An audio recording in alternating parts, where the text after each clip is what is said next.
I had a similar experience. I was frogging, and that little homemade boat of mine, the rudder fell off of it, and I'm in water past my waist, and I found that old rudder, and I'm sticking it back through the pulley, and I'm trying to get a cotter pin back through the cable guide, and so I can get it hooked back up.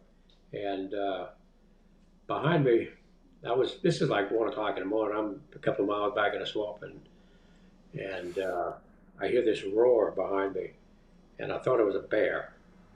And before I knew it, I was standing back in a boat. I don't know how I got there. That's the first time I've ever heard an alligator roar.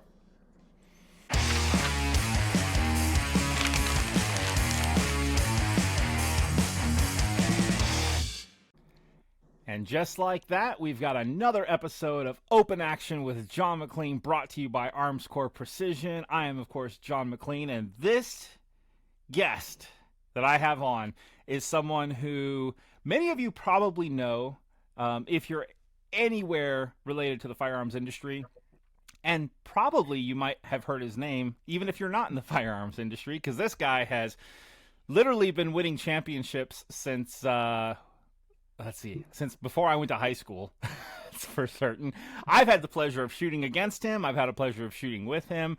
And Jerry Miculek, thank you so much for being on the show. I really appreciate it. My pleasure. Good to be here. Yep.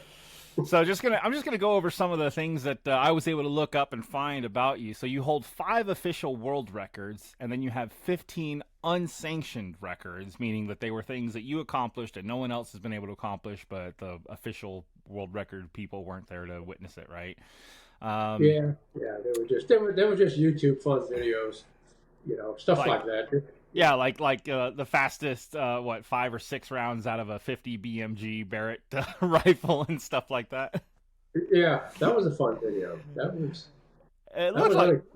was unexpected, by the way. It looked like it was a lot of fun for sure. It also looked like it could probably get expensive really quick. It is. Ammunition is one of the biggest factors in everything that I do. So yeah. It is. Now, you also had the Shootout Lane TV show on Outdoor Channel. Is that still currently filming and airing, or? No, we had a 5-year run, and that's over with now. So we're back to YouTube and competitions, and yeah, staying busy. Perfect. Okay. Well, and I feel like the YouTube channel could probably... I kind of like that a little better when you're doing a YouTube channel versus like a TV show, because it's really up to you about the creative side that you want to accomplish. Whatever it is you want to film, you're like, hey, let's film it. But when you have a TV show, especially when it's reality, like, reality with air quotations, because like, I know how some reality shows are not at all reality. Haven't done it for 5 years, and now when I watch everything else on TV, I know how it's staged and what to look for. It takes all the fun out of it. You're absolutely right. My dad, when he was still alive, we used to talk about how he loved, what was the show? It was the moonshining show. It was about the guys that made moonshine and all that kind of stuff. And he was like, "Oh, this show is so fantastic." And I was like, "Hey, Dad, with the camera crew and the sound guys and the lighting guys, like, how difficult do you think it would be for the police to find them if they were really breaking the law?" And he was like, "Well, that takes all the fun out of it." Like, yeah, exactly. What I find interesting, talking about lighting, having worked around these guys a little bit, you can tell when something is off, and the shadows and the lighting under the cap, and yeah, so it's kind of interesting. Once you've been around it just a little bit, you can start to see little flaws and discrepancies that shouldn't have been there. So, yeah, and it's interesting in the fact that, like, when I was doing Three Gun Nation, I mean, it was actually the same episode that you and me were competing against Three Gun Nation that year, and they were doing like the promotional videos for the intro. So it's like all of our beauty shots where the camera's just panning around us one by one and stuff, right? And they had the big reflector screen that was reflecting the sunlight up into our face, so that if we were wearing a hat or something like that, there were no shadows. But like, I mean, I know it's already hard enough for me to keep my eyes open because I'm half Asian, But I, for the life of me, could not keep my eyes open because of how bright it was shining up into my face. And you're just like, God, how do actors and stuff do this full time? Like, how do they not go blind earlier from having constant bright lights in the face and stuff? But Part of the deal. Gotta live with it. yeah, that's the truth, isn't it? All right, so you have obviously been shooting for a long time, and I know there's probably a lot of people that if they had a chance to sit down and chat with you, they'd ask you all sorts of questions. So I'm going to try and cover some of that. But let's talk Okay. about the first thing I want to cover or ask you about was what 1989 is when you decided to quit your full-time job and just try and pursue competition shooting. Is that Right. correct? Correct. Yeah. 90. Yeah. The end of '89, but the beginning of '90. Yeah. So what did the shooting world look like in that time frame? Because like I mean I know when I came on board, USPSA was still obviously it was a organization that had existed. It had existed for a while. There were rule sets and all that kind of stuff. But Yeah. you there's you and a handful of other guys that I would almost kind of consider like the pioneers of speed shooting and competition shooting, because like the stuff we do now is stuff that you guys weren't taught when you were coming up in the firearms world and learning how to shoot. Stuff like the Weaver stance or the one-handed shooting and stuff like that. That was Yeah. all. So, what was the shooting world like? What did it look like when you decided to pursue shooting full time? Well, it looked like. Well, to be honest with you, Rob Latham, of course, was the actual premier shooter of the time. When I got hired on with Smith in 1990, he and Brian Edis kind of set the pace for the whole United States. His shooting style, both when you said Rob Latham, Brian Edis, was the next thing you were going to say.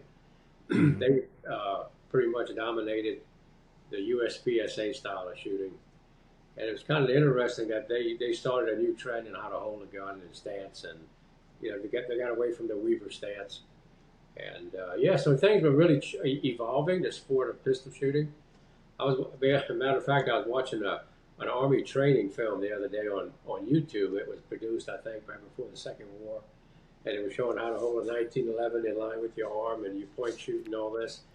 And it's a very radical difference now to how to shoot a handgun until, what the military was trying to do back in forever.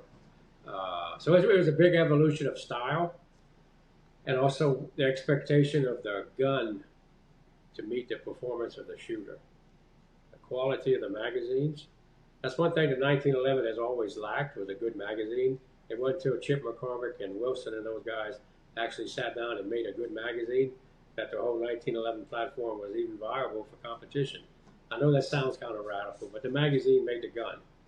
So things evolved. Then they had electronic sights. When I think of electronic sights, I think of Jerry Barnhart. Mm-hmm. He won the USPSA Nationals, I want to say in '90, with a red dot, if I recall that right. It was in Barry, Illinois. I was at the Nationals that year, somewhere in the '90s. But Jerry showed up with that electronic sight and won, and that really set the pace. If you wanted to stay with Jerry, you had to ditch the metallic sights, and if you wanted to race, you had to race with Jerry. So it was pretty cool. Well, and that's interesting too, because the sight back then was not the red dot sights that we have now. It was almost like something this size sitting on top of a pistol, and you're just like, whoa, my gosh, look at that honking beast of like, I think I want to say it was a Tasco, maybe. Tasco was some of the first products. Everybody had to get them rebuilt. I forgot the guy's name who used to rebuild them. He would hardwire them, basically go through all the electronics and try to bulletproof them. So they were nowhere near the reliability of what we have now, and the size, like you mentioned, the actual size of the product has drastically changed. Everything is evolving. The actual reliability of the guns. Kind of give you an idea with those early generation of a red dot. We used to practice with the dot off, because a lot of times it would blink in the middle of a stage of fire or go off, and you had to finish just by basically looking through the tube and using it like a peep sight. Oh my gosh, yeah. You do what you have to do, so things have changed. So you were preparing for the worst and hoping for the best. It's funny that's all you could do, yeah. Now, when you decided to go pro, so you quit your job and you decided to pursue shooting. Yeah. What were the big like matches or organizations that were around that you were being a part of? Well, the only three gun back then was Soldier of Fortune, and I used to shoot that competition, not necessarily to support Soldier of Fortune, but it was a three gun match, and I like to shoot all three guns, so I shot that. I want to say I started shooting Soldier of Fortune competitions back in the '80s, in the mid '80s.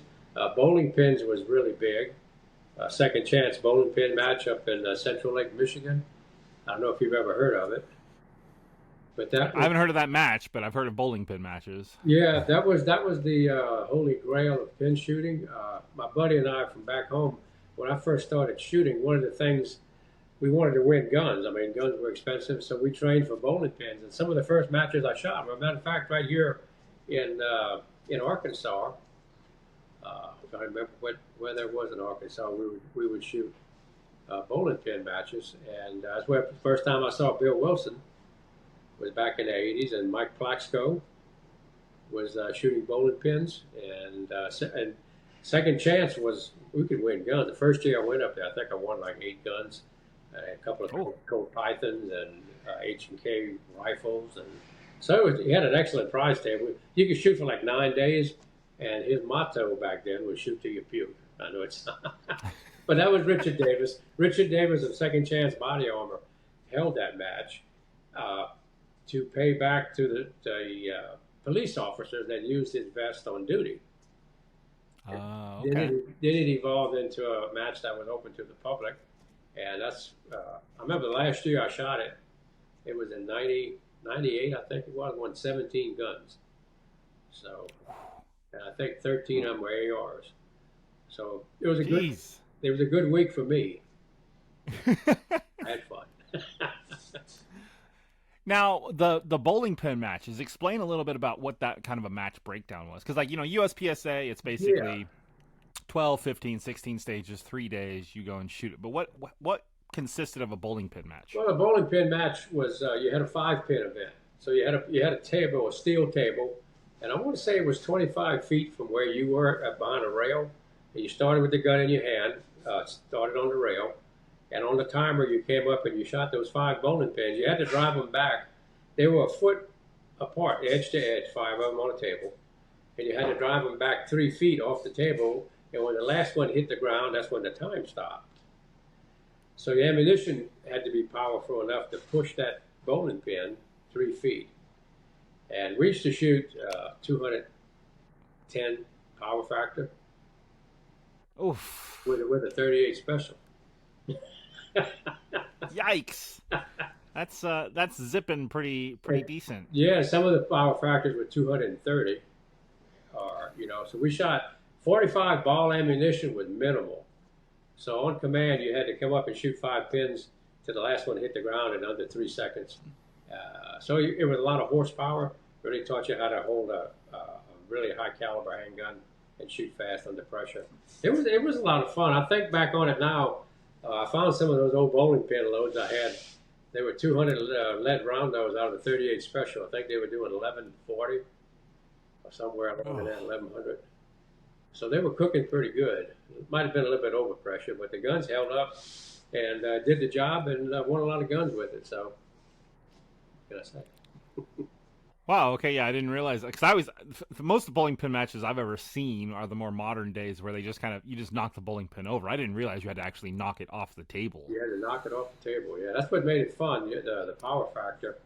And they had different events. They had a mixed doubles, a man and woman event. They had I think the last year you had it was 20 something different events you could shoot. Submachine gun, light rifle, 22 rimfire, submachine gun event. So a lot of different events. He's still holding it again in Central Lake. He started it back a couple of years ago, and they hold it in June every year. I think the second week of June. And I haven't been back to it. I don't know if my hands can handle that power factor like it did when I was a young man. Okay, so I know Jerry's saying that, but let me tell you something about Jerry that I learned real quick. And this was when, our 3 Gun Nation days. We were shooting the TV show together, and we went up to the first stage. I ended up having a penalty, and Jerry ended up having a penalty. But I think he ended up with 2 penalties, which gave you technically the slowest time after penalties. And then we had to get to the eliminator, and it was a pistol eliminator. And prior to the match starting, we'd sat down and chatted for a while, and I was asking you if you had as much fun shooting now as you did when you first got started, and you proceeded to explain how it's just things are changing, your eyesight's constantly changing. You had like 5 or 6 different sets of glasses depending on the shooting conditions and how your eyes were working that day and all that kind of stuff. So you went on this big old rant about how your eyes suck, and then you were like, I said, oh, by the way, I should probably go put those lenses on before we start filming. Thanks for reminding me. So we get to the shoot off, or the elimination round, which is with the pistol. So you're shooting at night with artificial lighting and using your iron sights. Right. You got to go up first and shoot. I was like a 14 steel array, and you proceeded to shoot it in like 7.8 seconds. 14 steel targets in artificial lighting condition with iron sights and your quote unquote bad eyes.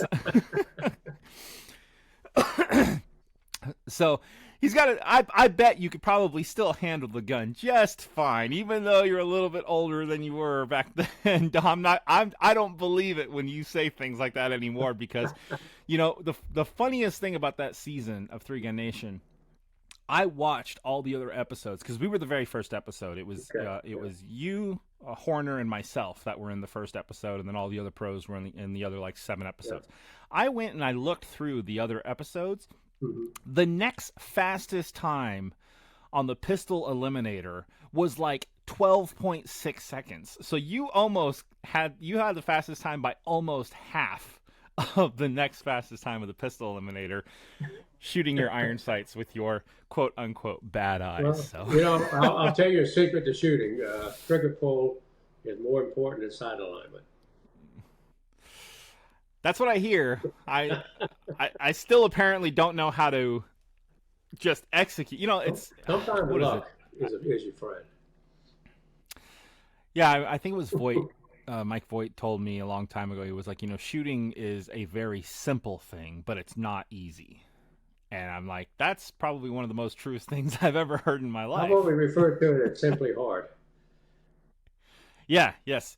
Very much so. And it's funny that when you talk about the aspect of marksmanship and aiming and hitting your targets, how you really just want your brain to shut up. Because if your brain is screaming and yelling at you, go now, shoot now, pull the trigger, like that's how we start getting all those yanks and stuff. So it's just like when I see people doing that, it's like, okay, let me explain to you how it's not the slowest trigger pull. It's not about pulling the trigger super slow. It's about just pulling it. I'll tell you a good Brian Enos story while you're talking. While you brought that memory up. We were at Second Chance one year. Brian was there, and we were signing up to shoot a side event, and the waiting line for the registration must have been an hour long. And he and I were standing there, and waiting our turn to register. And I was asking Brian, what do you do when you shoot? What's your end goal? And he says, well, I like to think of my gun hanging on a balloon, and it's just suspended in the air, and I will it to go this way, and I will it to go that way, and I just watch, and I don't try to make anything happen. I just watch it happen. So anyway, we talked for about an hour, and I finally got up on the line. And this side match was 9 pin. It had 9 bowling pins a foot from the back of the table, and you had a 9mm handgun. And the record on that anybody had ever shot was 2.7 seconds. And after being after talking to Brian for an hour and just chilling out and actually relaxing, I got up on the line, and my mental thought, I still remember it very clear, was just shoot 1 shot per pin and just get a time and just go from there. And I shot, and I thought to myself, well, that was a good steady, run. And a bunch of guys behind me started hollering. And I had tied the record at a 2.7. But to me, it felt like a 4-second. Just relaxed. Didn't try to make it happen, just watched it happen. So I had a Brian Enos moment there, is what I'm trying to say. It's kind of fun.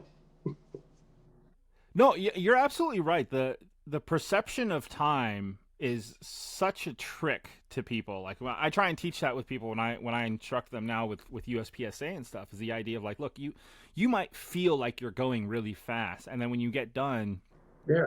you find out that you're 2 seconds slower than me.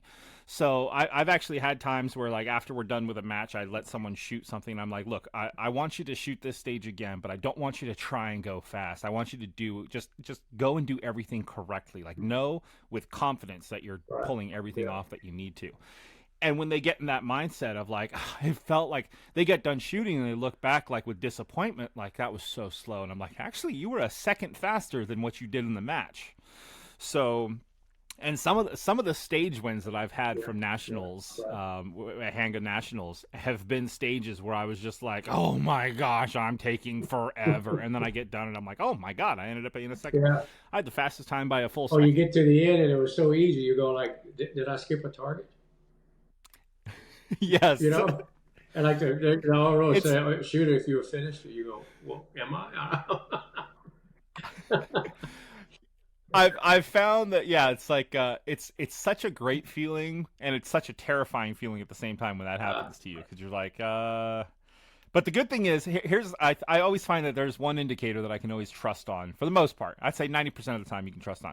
It's how the RO says if you're finished, unload and show clear. Yeah. Because if they go if you're finished, unload and show clear, you're like, okay, I'm good. If you're finished, unload.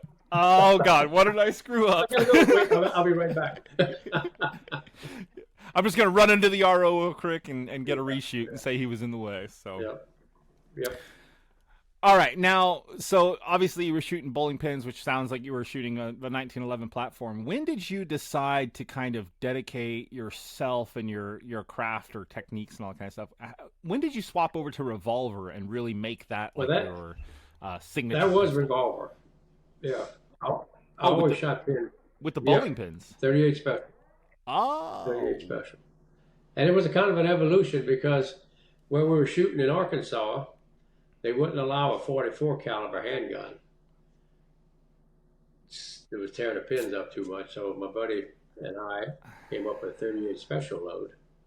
Yeah, to shoot a 200 grain bullet, which was actually better than a 45 because the sectional density of that bullet is so much better than a 45 or a 44. It wants to go in a straight line longer without deflecting. So if you caught that pin one bullet width in, side of the pin body, it would stay in the bowling pin and wouldn't ricochet out, and you'd get all the energy to drive it off the table. So it was actually a plus, and we learned it by accident. Yeah. Okay. So see, I'm a 1911 guy. So you said 38, and I immediately went to super, not special. Okay. So you were shooting revolvers that whole time with 210 pounds. Another interesting thing, tell you how long ago I started shooting. They used to have a ballistic pendulum. I don't know if you ever saw one.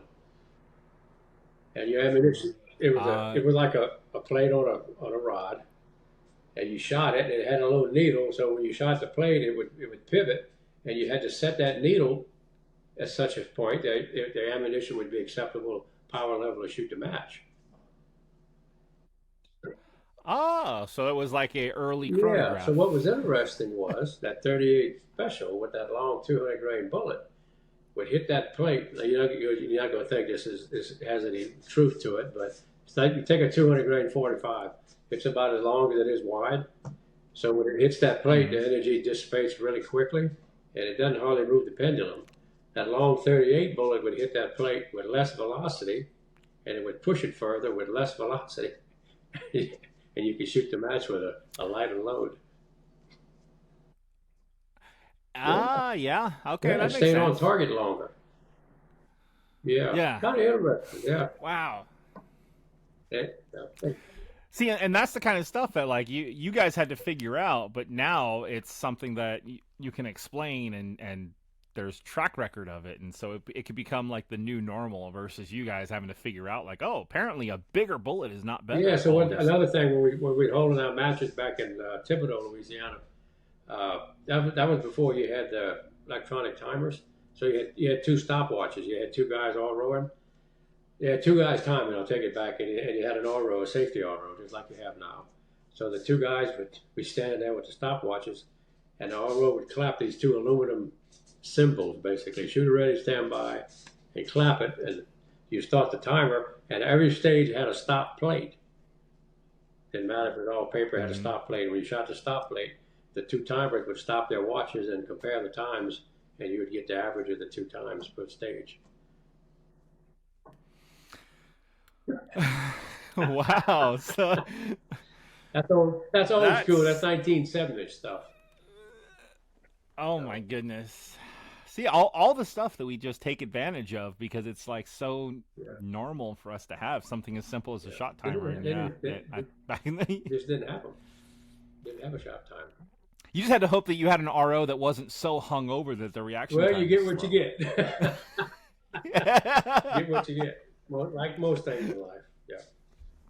It's fun. It's fun. That's very true. That's very true. Yeah, it was fun. Yep. Okay. So you're doing Revolver this whole time, and then you start, like, because I remember watching old episodes of like the Hot Shot show. Like you would go to Steel Challenge and shoot open with a revolver. What was your mindset behind sticking with the revolver versus jumping from platform to platform? Was it to avoid having to cross train as far as different trigger pulls and stuff like that? I use it as a warm up mostly for the Revolver division. So. Oh, yeah. Okay. Steel Challenge was always held in Piru, California. Am I saying that right? Yeah, Piru. And the lighting there was so different than it is in Louisiana with all that light-colored background. To me, it was like shooting a polar bear in a snowstorm. It was so different in Louisiana. Everything is so bright green here when we practiced on the ranges, dark berms. And when you went there, it didn't matter what I had on my revolver. It was never bright enough. And it always seemed that I would not follow the dot in between targets because of the lighting. And I never went up there in advance, basically, to practice on the facility. So I used that that revolver in open division as a warm-up. Oh, okay. That makes sense. So. Yeah, that is something that I've had to get used to since I moved to Missouri, was the idea of like, from Vegas, it was a desert landscape background all the time, white targets like that. Visually, I was used to seeing that all the time.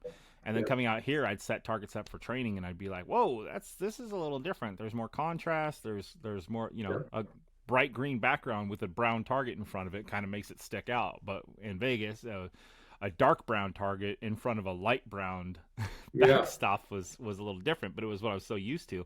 And now I actually find when I go back to the desert, I'm like, oh God, I used to shoot this all the time. This sucks. It does.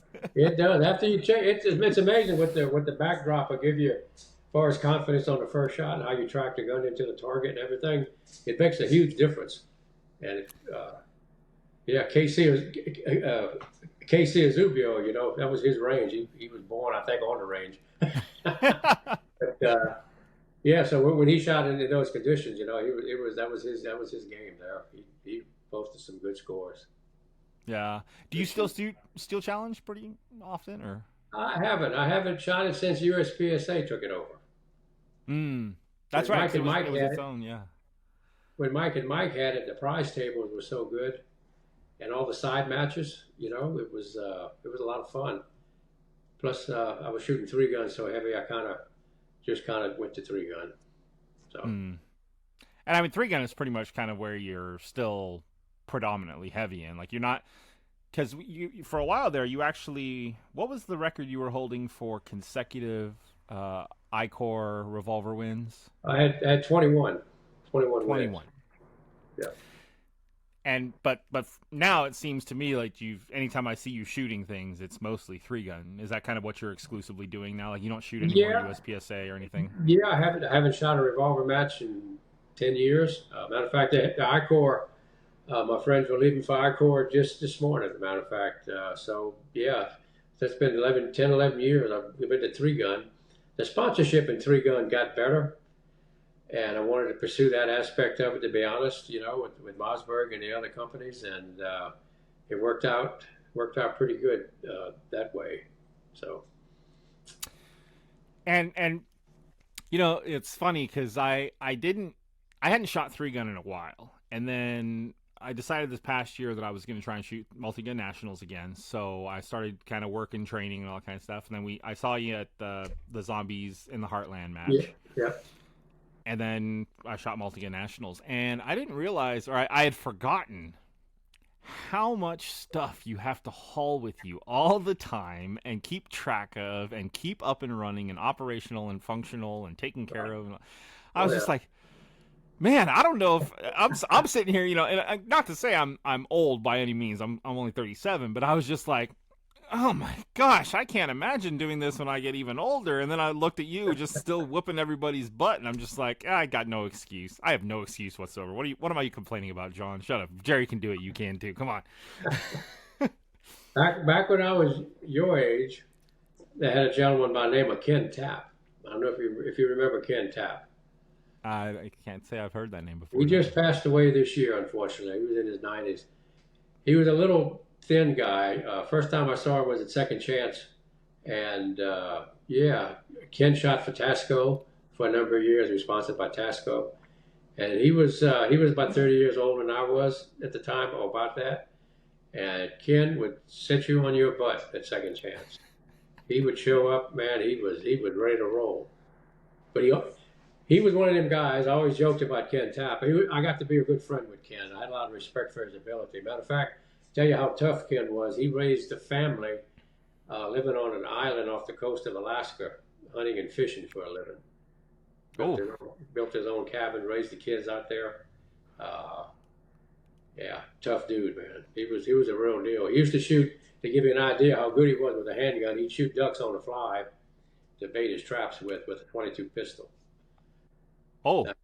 If anybody would have told me that story other than Ken Tapp, I would have looked at him kind of cross-eyed. But Ken Tapp would show up at matches with the ugliest equipment and set me on my butt with just pure ability. And I had a lot of admiration for Ken. Good guy.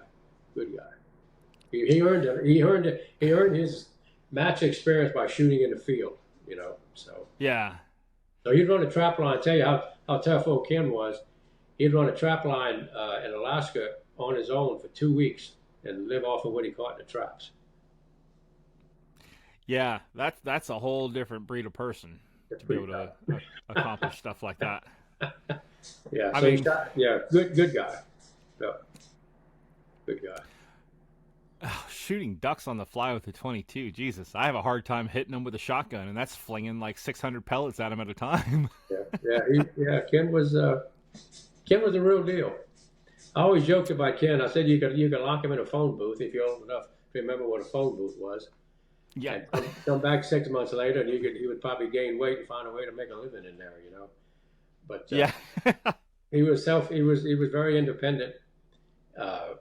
When you look at people like that, they can do a lot with minimal. Yeah.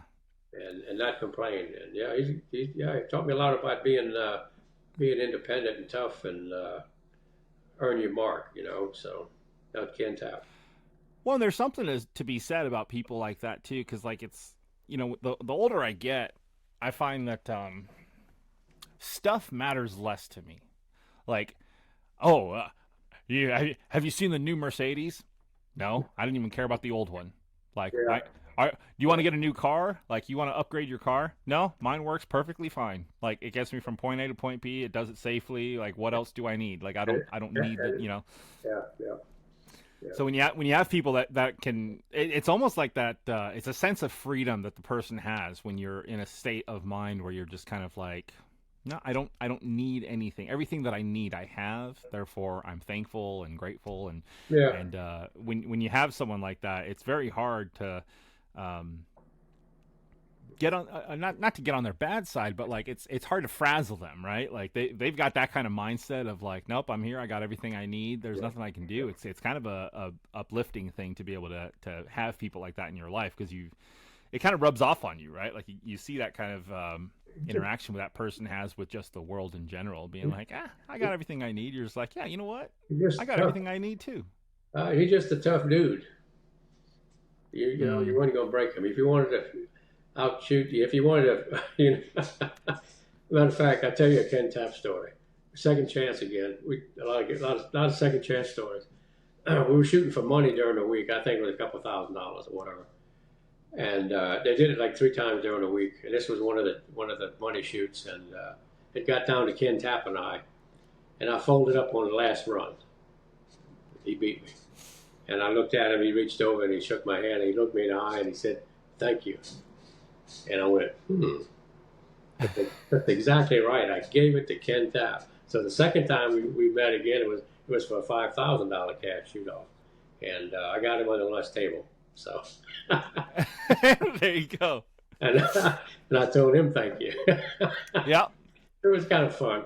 But yeah, when you think of your losses that you do, you always think about how you gave it away.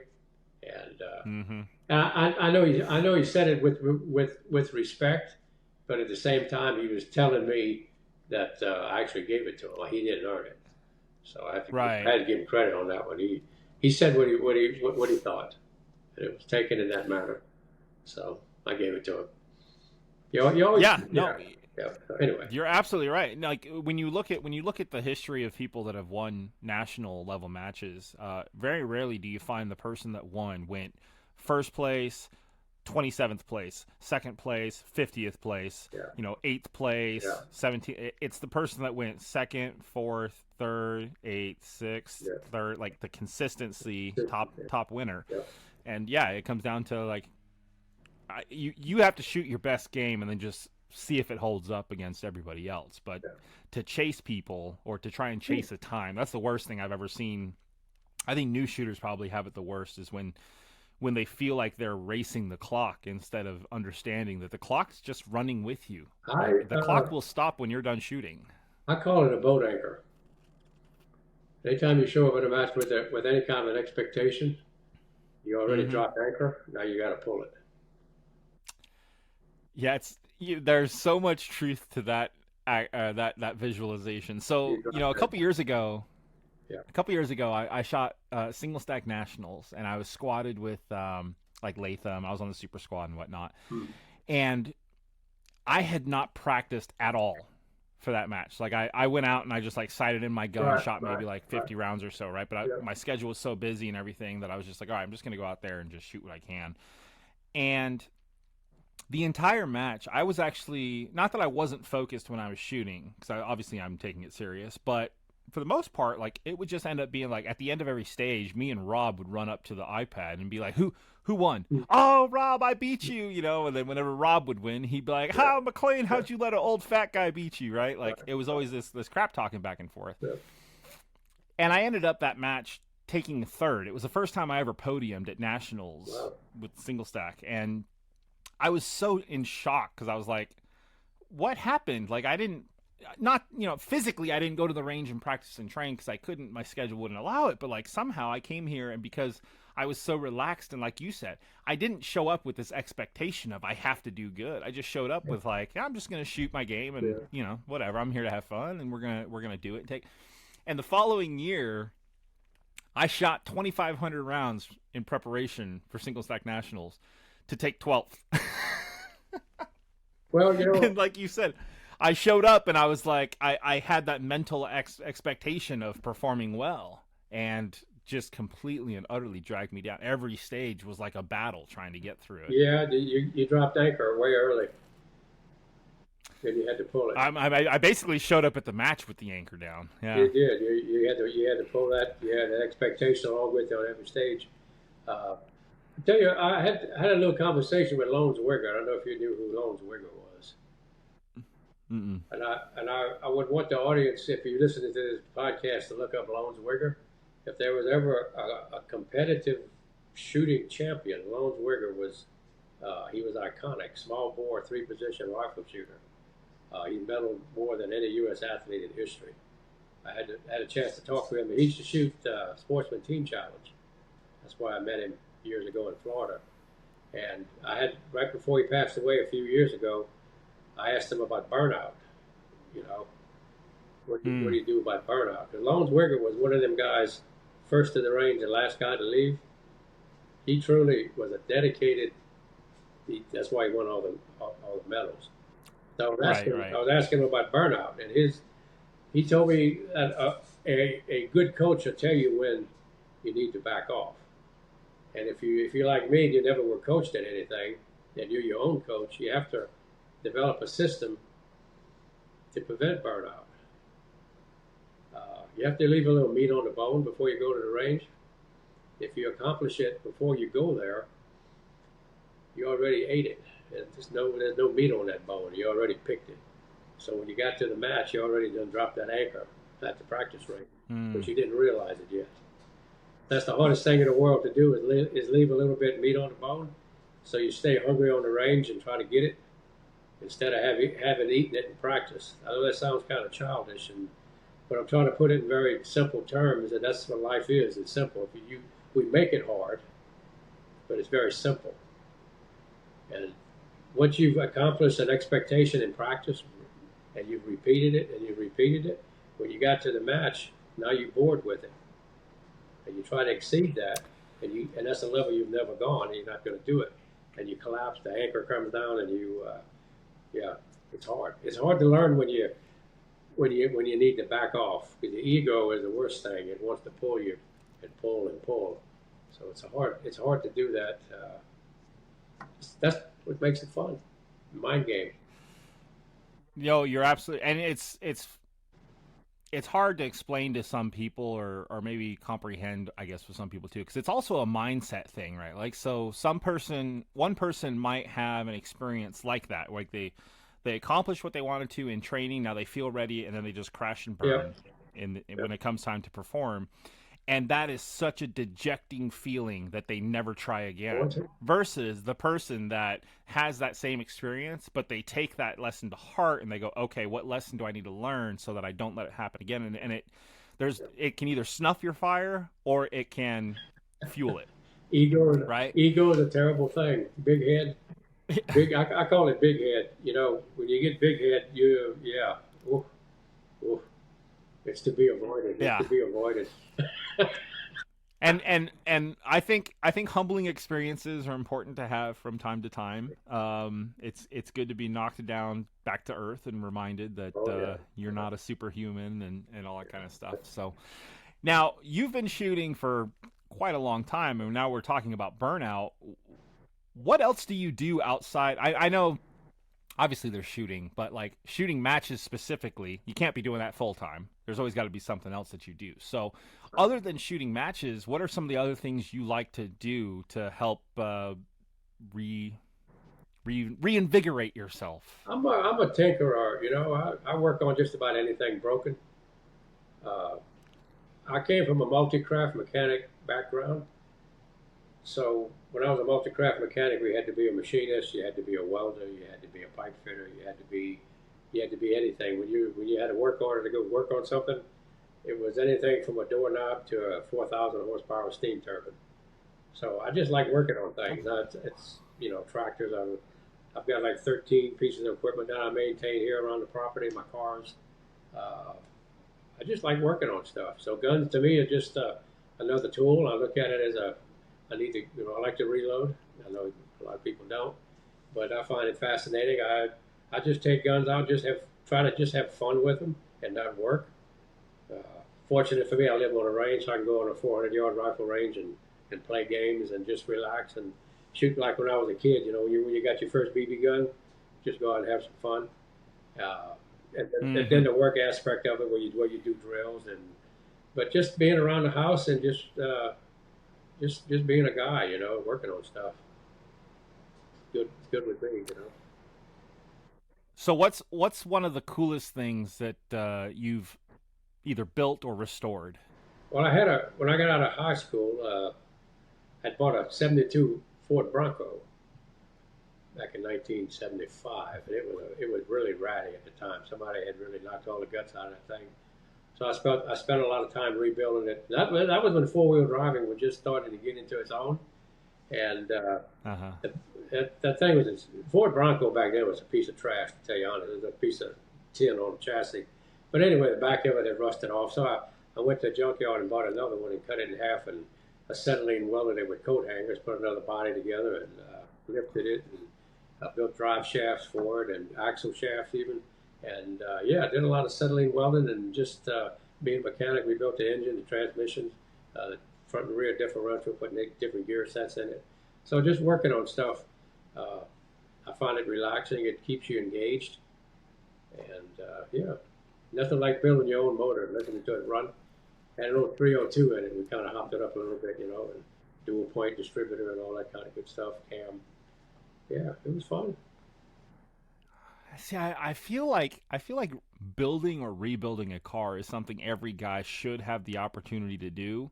And unfortunately, like I don't have the time, money, or resources to just go and buy a junker and start, buying new parts for it and replacing it and all that kind of stuff. But even the idea of Yeah. like, Well, we all these people in oh, go ahead. well, we were kids. When we first got our bicycles, I guess we were 8, 10 years old. We'd go drive to subdivision to find these old lawnmowers people were throwing away, and we'd drag them back with our bicycles and put the engine parts together and see if we can get one running, And so just stuff like that, you know. Just See, but like even in my high school back in Vegas, like there was no such thing as machine shop. I think they had a woodworking class, but even then, like I don't even think it was like a class you could take for credit. It was like yeah, an extracurricular activity that you can do, and I feel like that's something that was severely lacking in my childhood. Of the fact, like, yeah, I took health class where they told me, don't eat crap, well, and well, we had but South Louisiana is heavy in the industry. Of course, even by the coastline, the shipyards were really big when I was a kid. So most people that you met in my strata of people, were either ship welders or fitters or worked at a chemical plant or there was some industry related job. So everybody had welding machines and, you know, uh, we built our own little pirogues, motorized pirogues to hunt ducks out of, loaded our own shotgun shells and you just did what you needed to do to have fun. If you wanted to go to have fun, you built it. Build your pirogue, put an 8 horsepower Briggs Stratton direct drive through the bottom, make a little mud boat, go in the swamp, load your own shells, shoot some ducks, have fun.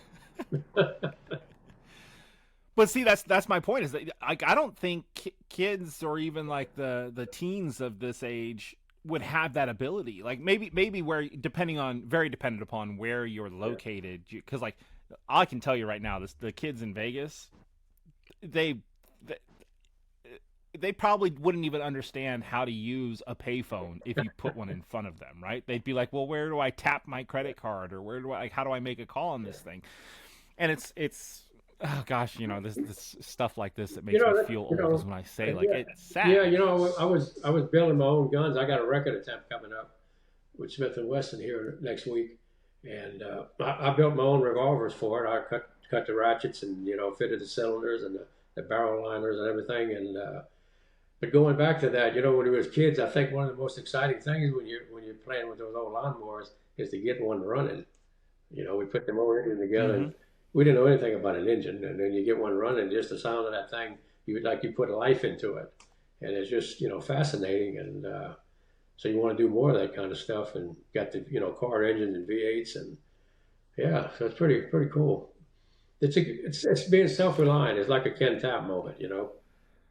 Uh, so Which is what's lacking, I think, a lot of in today is the inability for people to have that self-reliance. They always got to be looking for reassurance from someone else or from assistance with whether or not it's government or anything like that. And it's just kind of like, man, that's one of the reasons why I was so excited about moving to Missouri to get into right, hunting, yeah, was because I was like, yeah, with COVID taking place and like yeah, with what we saw happen with the grocery stores and the meat and stuff, I was like, holy crap, like I have no way of procuring food for my family. I have no knowledge of how to do that.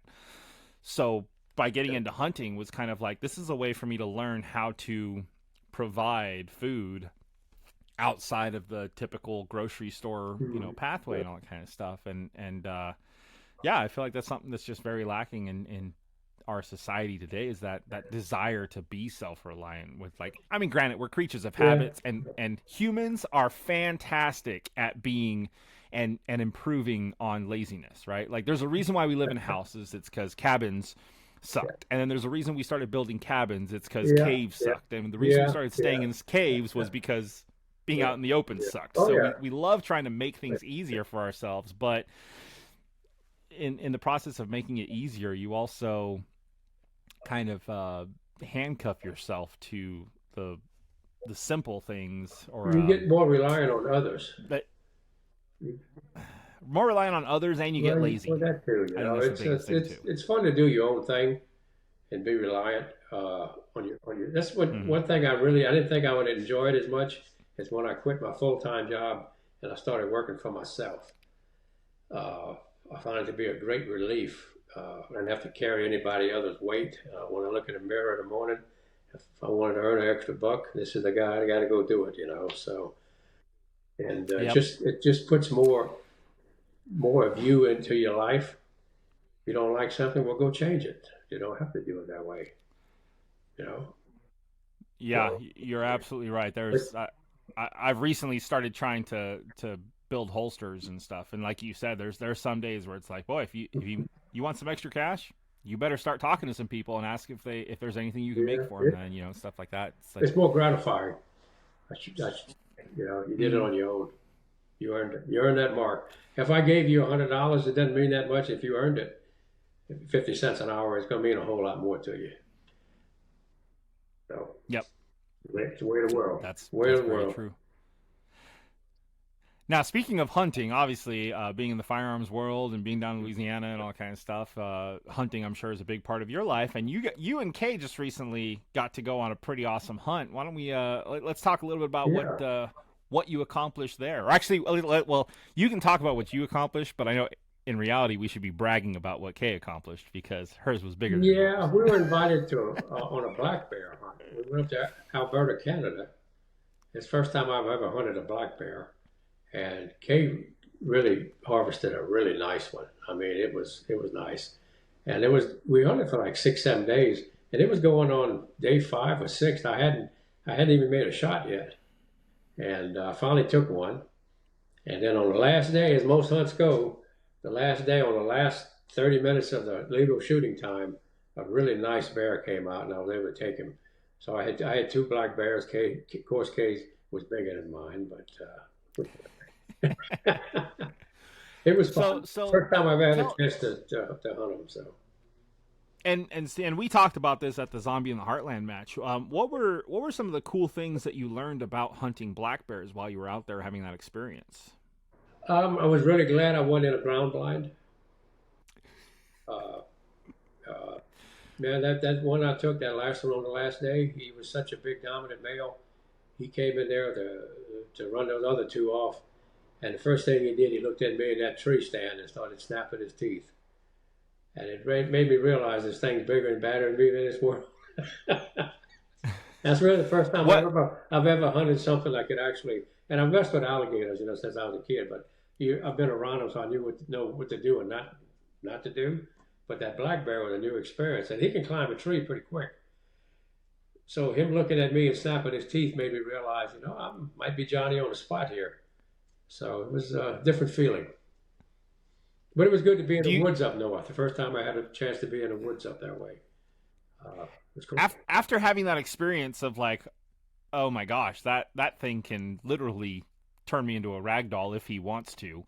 Um, Yeah. did that hurt or help a desire to be like, I'd hunt black bears again? Like, do you now feel like, no, I'm good, I experienced it, I'm good, or are you kind of like, that was kind of fun, I think I try that again? I would like to hunt them again. Yeah. It's like anything. Just got to respect what you're after. We were in the woods here back just the other day. Yesterday, buddy. Two of my friends came over getting ready to go to ICOR, the Revolver Championship, and we were walking behind the 400-yard berms. I was showing them where they had one of the feral pigs was cutting up back there in a mud hole, and we started walking. And I told my buddy from New Zealand, they don't have snakes in New Zealand. I said, this is a good spot for a water block. I said, we didn't go 5 feet and he's hollering, snake, snake. And he flushed up a nice water moccasin. And it would look like I placed it there right on command, but it was a good spot. And if you're kind of familiar with where you are, I've walked the woods enough. I know spots where water moccasins like to hang out, and that was a good spot. And he was there. So I'm sure it's like that with black bears. You get into a spot that would be a good spot for a bear, you got to keep your eyes open. And if you don't have that knowledge, you might just walk into one. So that's Oh, what. that's for sure. So I hate nope. I am all for staying as far away from nope ropes as far as I can. Like, snakes and me just do not. It says so in the Bible that they are the devil. So you have to respect that. Louisiana, But Louisiana was full of them, so it was very common. Here we have a good bit of copperheads and water moccasins, but you just gotta watch them where you kind of get an idea where they are. So well, and so coming from Vegas, there the biggest thing you have to worry about are rattlesnakes, right? But you kind of know when you're near a rattlesnake because it warns you. Like you start hearing it, you're like, oh, I know that sound. Okay, I need to yeah, just open my eyes, look around, assess, figure out where I'm at and where the sound's coming from, and back out. When we first moved here, I was out with Kelly at one of the properties we were hunting, just kind of cutting out some shooting lanes because some of the the brush and the trees and stuff had grown over and whatnot. So I'm whacking away at limbs and stuff, and I turn around to ask her a question. I didn't realize that right in front of me, I just stepped over a big old honking snake just coiled up, and it wasn't. It was too cold, so it's not like it was really going to move or do anything with me. But the fact that I looked, it was after I just completely walked past him that I turned around that I realized I was like, what? Why does it look like there's a big pile of crap coiled up on the ground? And then I was like, oh, that's a very big black snake that I did not see or recognize. Like, yeah, like you said, I wasn't expecting it. I wasn't looking for it. Like, I didn't understand. he did his job well. Yeah, He didn't move. yeah, exactly. And I did not do my job well. He didn't give you a visual. So Yeah, that is different. Now, you had a funny story you told me about the black bear and a Coke can or a Coke bottle. Was that what it was? yeah, water bottle. Water bottle, that's right. Well, so why don't you tell everyone about that? Because I think that's a funny story for people to hear about the kind of interactions you can have with wildlife. I think it was third day of the hunt, and I hadn't really seen anything, and this mid-sized black bear came out, and first thing he does, he looks up at me in that tree stand, and I'm thinking, well, this is kind of weird. So next thing you know, he's climbing the stand. He's climbing up the tree, and I'm up. And I'm going, well, this ain't cool. He's about halfway up. I was digging in my backpack. I got a water bottle, and I lined it up and I dropped it, hit him on the head with it. And he looked at that thing on the ground, and he got down on the ground and started playing with it. And he was intrigued with that thing. He started playing with that water bottle for about 30 minutes, and then another bear showed up about his size, and they were both playing with that water bottle. And periodically, they would look up at me in that tree. I'm going, I'm out of water. I don't know what they're going to do if they come back. And so we had a standoff. They played a while and they left, fortunately, but they were a little bit small to take, so I didn't want to shoot one of them. Mm-hmm. It was kind of intriguing that. And then I watched them later in the week where I saw another one, and they want to play with everything. They had a placard on a sign that designated the stand by law. And he would climb that tree and paw at it, and they just want to play. Fortunately, but not with me. yeah, exactly, right? There's, like I said, they could literally turn you into a rag doll. They have the horsepower, yep. And it's and the speed. Yeah, and they don't even have to try. Like, to them, like, them playing is death for us. Yeah, that's like that alligator. They look pretty docile till you get that mouth working. And then it's all go. There's not much middle ground when you get one aggravated. So I'm sure it's like that way with a bear. You don't get on the bad side. Oh, I can't even. What there was a video that just came out not too long ago of like some motocross guys that ended up getting chased by a bear because they like zipped right past its cave, revving their engines and stuff. And you're just like, yep, see, just like that. He didn't have a motorcycle to jump on, but he still caught up to you. So what's that tell you? Like, I know they can run like a horse, a lot longer than you can. Yeah, and then you just pay attention, like you said, because have you ever seen the video of the skier? She's got a GoPro that she's holding on to, and I don't know if she's skiing or snowboarding, but basically she's got her goggles on, she's got her headphones, and she's singing along to some pop song, and she's got her GoPro in front of her, and she's just skating down the mountain. And then next thing you know, in the video, she never realizes that she's being chased by a bear. Like, this bear is running full speed behind her, trying to catch her and eat her, and she's just sitting there bopping along to her little pop tunes in her headphones. And you're like, gotta pay attention, man. It'll get you in trouble driving too. You're not listening. You gotta have your ears open. Yeah, yep, You go out absolutely. in the woods, you're just another food item for something else. Yeah, and So luckily, like where I'm at here in Missouri, like there's not too much around here. There's been a few bear sightings, but nothing really close. We've got coyotes. I think that's probably about the worst thing that you can get out here. They do have like cottonmouths and stuff like that, but you got to be around swampy areas. And luckily, the property I'm hunting now does not have any swamp near it, so I think I'm good with nope ropes there. But yeah, coming coming into the hunting world and like the idea of all right, so you want to hike in nice and slow and quiet and get into your spot, get up in the tree before the sun comes up, and then just sit still and shut up and wait for things to happen around you, kind of thing. Well, I learned very quickly that it's not that I'm afraid of being in the dark. I'm afraid that I'm not alone in the dark. That's, well, that's a good point. Yeah, the dark won't hurt you unless yeah, it's unless you stand or sit on something you're not supposed to.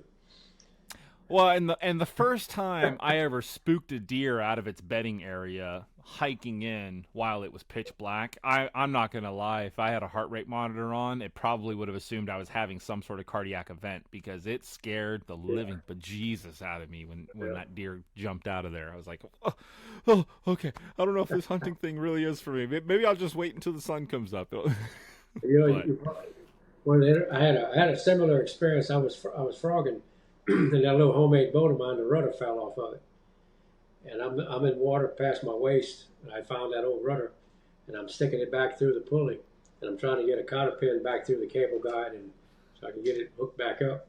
And behind me, this is like 1 o'clock in the morning. I'm a couple of miles back in the swamp, and I hear this roar behind me, and I thought it was a bear. And before I knew it, I was standing back in a boat. I don't know how I got there. That's the first time I've ever heard an alligator roar. Big male, their territorial thing sounded like a bear. First time I'd heard one, but it was close enough where it really spooked me. It's one of them. Yeah, I had the heart monitor on. It would have been pegged out. Because I was daydreaming, thinking about catching frogs, and I wasn't thinking about alligators. And that thing lit up behind me, and it was there. Quite, yeah, quite interesting for a moment. Quite interesting. oh gosh, no, I was always that scared would to step on it, but I never, But unfortunately, I'm smart enough not to do that. Yeah, no, I see. I've seen too many horror films with water and animals that like you said. So there I was waist deep in water at 1 o'clock in the morning, and that already for me was like, nope, ain't gonna be me. That would not be me. I took all the safety precautions. We used to tie the ankles of tie your jeans off at the bottom so the leeches don't come up your pant leg. hmm So I had that done, so I was safe. you were invincible. Nothing could I get was good you. to go, brother. I was good. So no leeches on me. Oh Jesus! All right. Yeah, no, that no waist deep in swamp water. No thanks. I guess I'll just like you said before. Well, I guess this boat's my new home. I better figure out how to survive in it. We were frogging on I-10. I don't know if you ever passed on I-10 going toward New Orleans. They were just building that road, and they had some drainage ditches in there. We were frogging. We had rode bicycles down that right away. But anyway, we were. I'm off in the swamp there, going to one of these cuts, and when I got in there, the water looked about this deep, but it was actually on my chin by the time I got in there, and shine off to the side, there's an alligator, and I shine off to the other side, there's another. Nope. There's another one. It was kind of cool being eye level with them, going through that muck. It was, yeah, pretty fun. You want to yeah, it's fun. That's how you know you're built differently than me is the fact that you said that was kind of cool, and I'm like, I should have worn my brown pants. Yeah, it was, Just yeah. I didn't realize they were there until I got in there with them. But they were interested in other things. So oh, that was fun. well, so we just went on a trip to Gulf Shores down in Alabama, and we went to a place called Alligator Alley. Um, Yeah, and it's so comical. My 3-year-old, man, she certain things she wants nothing to do with, and other things she is gung ho about. Man, we showed up there. One of the staff had pulled a 1-year-old baby alligator out, taped its mouth, and was just out standing around. And if anyone wanted to take a pic, dude, she beelined it to this lady, put her arms out, and she was like, "Give me, like, I want to hold that alligator." I was just like, I was questioning whether or not I wanted to touch it, but she was just like, "Yep, bring it here. This thing is awesome." You know, it's like, oh gosh, I don't know. Yeah, they're an interesting critter. They are. They've been around a long time. They're going to be here after we're gone. Yeah, they're going to still have them. So. I would agree with that for sure.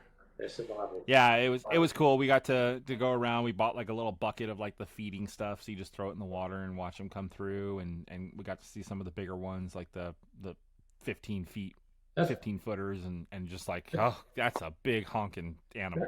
That's one thing you learn when you walk the swamp is where there's alligator holes, because they'll make a hole that might be 20 feet deep, and you'll be trudging along, in the water half a foot deep, and you step in that alligator hole. Of course, you'll be swimming. So you kind of get a feel for where they're going to be and what kind of terrain they like to make a nest or a hole, and you try to avoid them, of course. And especially if you're hunting, you just got hip boots on. You don't want to get wet when it's cold, so you got to watch where you're walking. Yeah, I got a lot more studying that I need to do here in the Missouri area. I really need to familiarize, because I feel like a lot of my fear that I have of like snakes and stuff like that is just out of ignorance. I just don't know, like, I'm not afraid of getting bit by a snake. I'm afraid of dying from a snake bite. That's what I'm afraid of, right? Like, if it's non-venomous and the snake bites me, it's like, well, that kind of sucks. But like, my fear would be like, oh my God, I'm gonna die. Oh, what? Oh yeah, like, that's Yep. It's a good reaction. I mean, being afraid is good. It kind of makes you fast and makes you defensive and stuff. But I also don't like. It was interesting when I had that experience and I stepped over that snake. I had a internal struggle battle with myself, being like, "Do you still want to be out here? Like, imagine coming out here at night and that thing is on the way between you and your tree stand. Are you going to be okay with the fact that you stepped over it, potentially step on it?" Yeah. And it was just kind of like, all right, you just got to get over this. It's either going to be something that's going to paralyze you with fear, or just need to accept that it's there, learn more about it, and how to avoid having that. You had a learning moment. You saw the terrain he was located in, and that's probably where he's going to be again, in a terrain that looks that way. So you've got some knowledge now. You're not going to do that again. Yep. Yeah, because it was right around a downed tree, right. So there was plenty of sticks and branches for it to hide in and curl up in and all kind of stuff. And so like you said, now it's like when I see those trees, it's not necessarily that I'll avoid them. If I have to cross one, then I will. But I know what to avoid about that aspect, right? Yeah. So you learn. That's how you learn. You didn't get bit, so you got a lot smarter for free. Didn't cost you any pain or agony, and so that's part of the. Yep. You chalk that up to experience, and you keep your eyes open, and you see that kind of terrain. You know what might be in there. So. Yep. What is it? Good choices come from experience, and experience, well, that comes from making bad choices. Yeah, but you learn. You learn. Awesome. Right on. Well, let's do this. We're coming up on about an hour and 10 minutes or so. I'm sure you probably got some stuff you got to get taken care of. So I like to do a couple little like fast fire questions just to kind of round off the podcast, and then we'll wrap it up for you. So the first question that I have for you is, if you had to pick, would you choose a hot dog or a burger? Burger. Burger. Hamburger or cheeseburger? Hamburger. No cheese. No cheese. Okay, copy that. All right. If your profession was acting, would you rather be a comedian in a serious film or a serious actor in a comedy film? I'd rather be a comedian in a serious film. Why would you go that route? I just think it'd be more fun. You could be more natural, and probably you could get away with more. You could improvise more. You get away with it. Yeah. Okay, I can see that. All right. Would you rather eat for free or pay for everything, but you wouldn't gain any weight? Wow. Well, it would probably be the latter. Yeah. Yeah, pay for it, not gain weight. Yeah. That question, when I was writing it out, I was like, I don't know how I would answer this one. That's going to Yeah. be a tough one, but Yeah, it is a tough one because you can put so much into it. Yeah. Yeah. if you were going to start a band, what kind of music would you want to play? Ah, oh, that's probably a country. Yeah. Yeah. Country? Yeah. Okay. Yeah. If you were going to start a band, what instrument would you play? Whew. If you could instantaneously be like, I want to learn this instrument, and you knew it, what would the instrument be that you wanted to Probably play? be a drum. Really? Yeah. I mean, drummers like stay on the back of the stage and hardly get any chicks typically, right? That might be a good thing in the long run. Yeah, that's true. Actually, that was I actually started when I got into music. I actually started on drums, Yeah. and then I realized, hey, it kind of sucks being back here, Yeah. and so I swapped over to guitar. But because I just don't have believe it or not, I don't have the best singing voice in the world. I start singing, and people think that someone's swinging a bag of cats against the wall. Yeah. Yeah. I hear you. So. All right, and then the last question would be, would you rather have perfect eyesight or perfect hearing? Perfect eyesight. I figured that'd be it. You don't necessarily need to hear in order to shoot guns, but eyesight I would can be see pretty good. I important. can see pretty good. That's something you miss as you get older. Eyesight. I can say, like, I'm again, not to say that I'm old, but like I'm starting to notice things where I'm like, well, I didn't used to have to do that. Like, on second thought, that larger text does look a little bit more comfortable to read, and Yeah, like, oh gosh, you have to use these yeah. with the bifocal. Yeah. Oh man.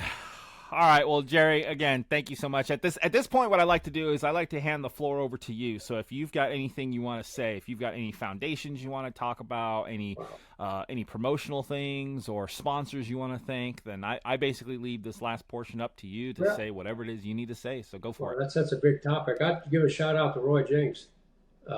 Roy Jenks was the company historian. He founded Team Smith and Wesson, and without Roy picking me as a team member, I'm the only original team member left on Team Smith and Wesson. And without Roy Jenks having the insight to have a professional team, I would have never have gotten into pro shooting. So here I am 33 years later. Thank you, Roy Jenks. Well, I guess the rest of the shooting world has to thank you for that, or thank him for that too, because so you've brought a lot to the world and of shooting and even entertainment.